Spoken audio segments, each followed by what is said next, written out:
त्या बिल्डरच्या घशात घातली. गोखले नावाच्या बिल्डरला ते दिलं. जैन मारवाडी लोकांची पोरं शिकत होती, हॉस्टेल होतं, ते जैन मंदिर होतं. पण ते काय ठराव करून त्यांनी ते एका गोखले नावाच्या बिल्डरला दिलं. जैन साधू जे कपडे घालत नाही, तुम्हाला माहिती, ते साधू एकदम लाखो गुजराती मारवाडी रस्त्यावरती मोर्चा काढला.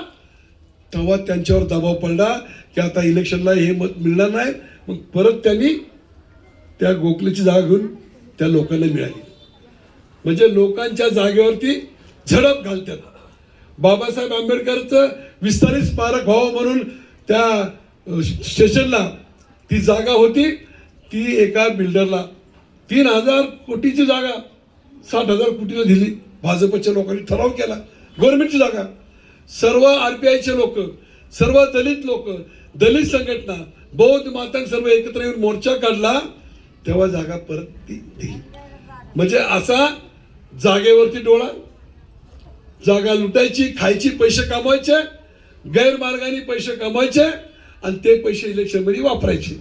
इलेक्शनमध्ये वापरून निवडून यायचं आणि परत सत्ता काबीज करायची.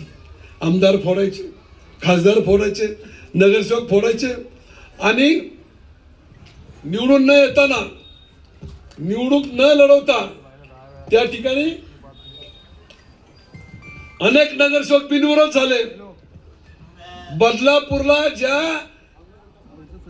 व्यक्तीने बलात्कार केला आणि मुलीचा खून केला त्याला BJPचं तिकीट दिलं आणि निवडणूक न करता बिनविरोध डिक्लेअर केलं.